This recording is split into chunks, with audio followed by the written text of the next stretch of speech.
Hi guys. पिछला video मैंने उसमें बनाया था तो उसमें हमारा था एचसीएफ और एलसीएम दोनों का एक एक एग्जांपल बेसिस पे मैंने बताया था, मगर कुछ फार्मूले थे जो छूट गए थे। नेक्स्ट वीडियो जब मैं बनाऊंगा तो एक एक उस पे एग्जांपल बेसिस पे मैं कुछ क्वेश्चन कराऊंगा। 4 टाइप के क्वेश्चन होंगे और चारों टाइप के क्वेश्चन आप करेंगे तो आपको मतलब ये आइडिया आएगा कि जो हमारा ये है क्या होना चाहिए। तो अगर हम बात करें यहाँ पे कुछ पार्ट उसमें से बच गया था, वो पार्ट को मैं सोचा था कि इस वीडियो में मैं कंफर्म कर दूं। उसके बाद जितने भी फार्मूले हैं उससे रिलेटेड जो मेरा नेक्स्ट वीडियो है, कम से कम एक एक एग्जाम्पल हर फार्मूले बेसिस पे आएगा। तो अगर मैं सूत्र की बात करूं वन, अगर एक फार्मूला है, अगर मैं बात करता हूं, अगर कोई दो नंबर्स है, अगर दो नंबर्स ए एंड बी दिया हो, एलसीएम तथा एचसीएफ दिया हो तो फार्मूला होता है। अगर हमने क्या कहा, एलसीएम और एचसीएफ दिया हो तो यानी पहली संख्या अगर हमने क्या कंसीडर कर लिया ए, दूसरी संख्या हमने कंसीडर कर लिया बी। एलसीएम ऑफ ए और बी दिया हो और एचसीएफ ऑफ ए और बी दिया हो तो जो फार्मूला होता है A into B LCM into HCF. इसको ये भी लिख सकते हैं कि पहली संख्या गुणे दूसरी संख्या बराबर होता है लॉस गुणे मॉस। कभी कभी क्वेश्चन आएगा भिन्न का यानी कि फ्रैक्शन का, तो फ्रैक्शन का कभी पूछ देगा कि आप उसका एचसीएफ निकालिए या उसका एलसीएम निकालिए। तो दो फार्मूले हैं हमारे पास। एक तो अगर हम कोई भिन्न दिया हो, भिन्न का मतलब that's one form of P by Q के रूप में हो, परिमेय संख्या हो और कहे कि उसका क्या करिए, आप या तो एचसीएफ निकालिए या एलसीएम निकालिए।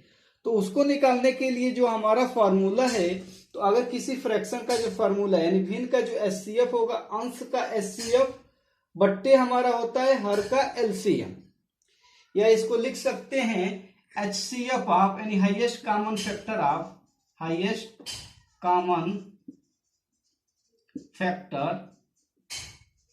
ऑफ फ्रैक्शन इक्वल टू होता है एचसीएफ ऑफ न्यूमरेटर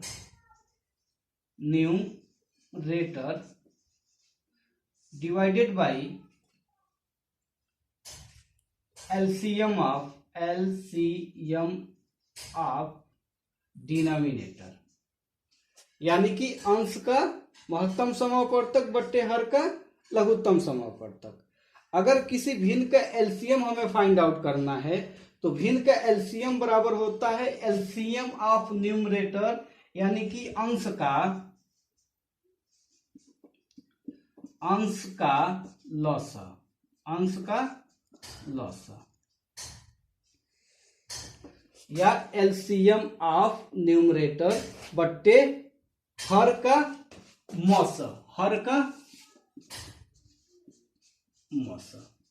मॉस कहिए या एचसीएफ ऑफ डिनोमिनेटर कहिए, एलसीएम ऑफ न्यूमरेटर कहिए। तो ये दोनों फार्मूला हमारा 1 है और ये 2 है। तो इससे रिलेटेड भी क्वेश्चन जो होंगे हम आपको आगे एक्सप्लेन करेंगे। जो मेरा नेक्स्ट वीडियो होगा उस वीडियो में एक एक क्वेश्चन इस पे आपको क्या किया जाएगा, एक्सप्लेन किया जाएगा, ताकि आपको उसमें अच्छे से समझ में आए।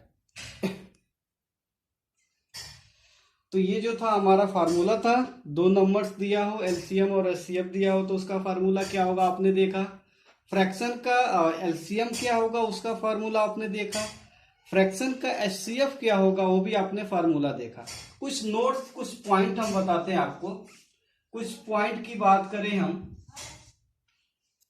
जैसे पॉइंट अगर हम बात करें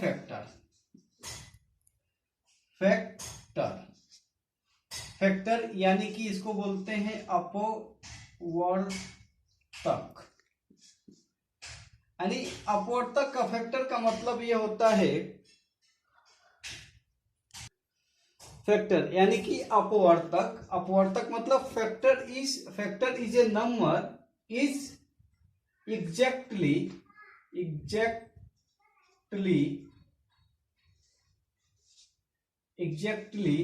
divided by exactly divided by other number. यानी कि अपवर्तक का मतलब, फैक्टर मतलब अपवर्तक, अपवर्तक का मतलब आप समझ सकते हैं, इसको मल्टीपल भी कह सकते हो आप। मल्टीपल, मल्टीपल का मतलब ये हुआ कि एक दूसरे में मल्टीपल। जैसे अगर हम 7 का अपवर्तक देखें तो 7 का मल्टीपल, यानी 7 में से मल्टीपल करेंगे 1 टाइम तो कितना हो जाएगा 7, फिर 2 टाइम करेंगे तो 14, फिर 21, फिर 28, फिर 35। तो जो हमारा ये फैक्टर होगा, जिससे देख रहा है factor is a number is exactly divided by other number. यानी कि अगर 7 का फैक्टर है हमारा 14 है, तो ये 14 एग्जैक्टली डिवाइडेड बाय क्या है हमारा 7 से भी है। ठीक है, तो ये हमारा हो जाता है 7 का अपवर्तक।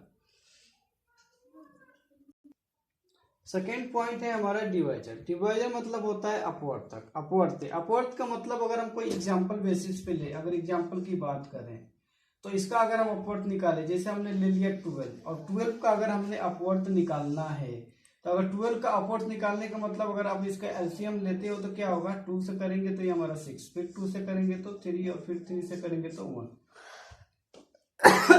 तो अगर हम इसका अगर फैक्टराइज करेंगे तो 2 इंटू 3, तो ये जो 2 है हमारा, एक बार इसको करेंगे तो क्या हो जाएगा 2 हो जाएगा, फिर क्या करेंगे 4 हो जाएगा, फिर 3 हो जाएगा, और फिर 12 हो जाएगा। तो ये जो 12 होगा हमारा 2 से भी डिविजिबल होगा, 4 से भी डिविजिबल होगा, 3 से भी डिविजिबल होगा, और 12 से भी डिविजिबल होगा। तो यानी कोई 1 नंबर है, ठीक है, और एक से ज्यादा डिवाइजर रखता है, एक से ज्यादा गुणनखंड रखता है, फैक्टर रखता है, तो ये ईच ऑफ द नंबर इसका अपवर्त्य या डिविजर कहलाता है। ईच ऑफ द नंबर इसका क्या कहलाता है, डिविजर कहलाता है। नेक्स्ट पॉइंट है हमारा कॉमन फैक्टर। कॉमन फैक्टर मतलब कॉमन से आपको समझ में आता होगा, कॉमन फैक्टर यानी समतुल्य। कॉमन फैक्टर, कॉमन फैक्टर से आपको समझ में आता हो। कॉमन फैक्टर का मतलब ये होता है कि the number is divided by both of the number. जैसे अगर हम बात करें कोई भी संख्या है, अगर वो संख्या किसी 2 या 2 से ज्यादा संख्याओं से विभाजित हो जाता है तो उसको हम बोलते हैं कॉमन फैक्टर। जैसे कॉमन फैक्टर का मतलब अगर हम बात करें कितना 12 है, और इसको अगर मल्टीप्लाई करते हैं तो कितना हो जाता है 2 इंटू 2 इंटू 3। अगर हम बात करें 24 का, तो होता है 2 इंटू 2 इंटू 2 इंटू 3। तो ये जो नंबर्स है, अगर कॉमन फैक्टर की बात करें, तो कॉमन फैक्टर की अगर हम बात करें तो या तो इसका कॉमन फैक्टर अगर इसमें करते हैं तो 4 इंटू 3 हो जाएगा, और इसको करेंगे तो 8 इंटू 3 हो जाएगा। ठीक है, या 4 इंटू 2 इंटू 3 हो जाएगा।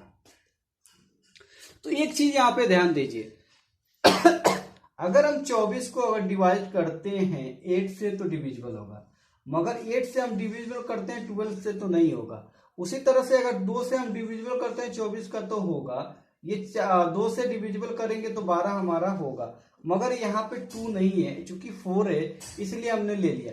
मगर एक चीज यहाँ पे 2 कॉमन डिविजिबल होंगे, 2 कॉमन फैक्टर होंगे। 2 कॉमन फैक्टर होने का मतलब क्या होगा, एक कॉमन फैक्टर या 2 कॉमन फैक्टर होने का मतलब ये होगा कि वो फैक्टर जिससे ये दोनों संख्याएं पूर्णतः विभाजित हो जाए। पूर्णतः विभाजित हो जाए मतलब उस संख्या का क्या हो जाता है, हमारा एचसीएफ हो जाता है। एचसीएफ क्या है, एचसीएफ यही है कि जो दी हुई संख्याओं से वो संख्या क्या हो जाता है, पूर्णतः विभाजित। 2 या 2 से अधिक संख्या दिया होता है, और जब हम एचसीएफ निकालते हैं तो एक छोटी संख्या आती है, और वो छोटी संख्या जो दी हुई संख्याओं को क्या करती है, पूर्णतः विभाजित कर सकती है। तो ये जो हमारा नंबर्स होगा, अगर इस नंबर की हम बात करें तो ये जो हमारा 3 है, यहाँ भी 3 है, यहाँ भी 3 है, तो ये जो 3 होगा ये 24 का और 12 का दोनों को क्या हो जाएगा, कॉमन फैक्टर हो जाएगा।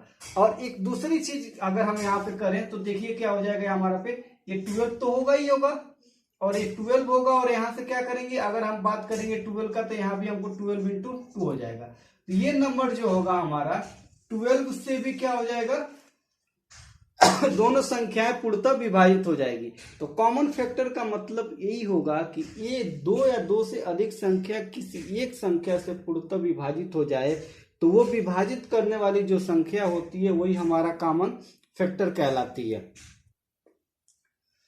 तो ये रहा हमारा 2 वीडियो। पहला वीडियो भी था, उसमें तो थोड़ा सा प्रॉब्लम क्रिएट हो गया, शूटिंग अच्छी से नहीं हो पाई। उसके बाद हमने ये नेक्स्ट वीडियो बनाया है। तो अगर दोनों वीडियो को अगर आप कंबाइन करके देखते हैं फर्स्ट स्टार्ट टू एंड, तो आपको समझ में आएगा। और ज्यादा बेटर समझ में आने के लिए आपको हमारा पिछला वीडियो यानी डिविजिबिलिटी देखना होगा, क्योंकि डिविजिबिलिटी में मैंने बताया है कि कैसे नंबर्स को हम डिवाइड करेंगे, कैसे रिकॉग्नाइज करेंगे, वो नंबर्स हमारा कैसे डिवाइड।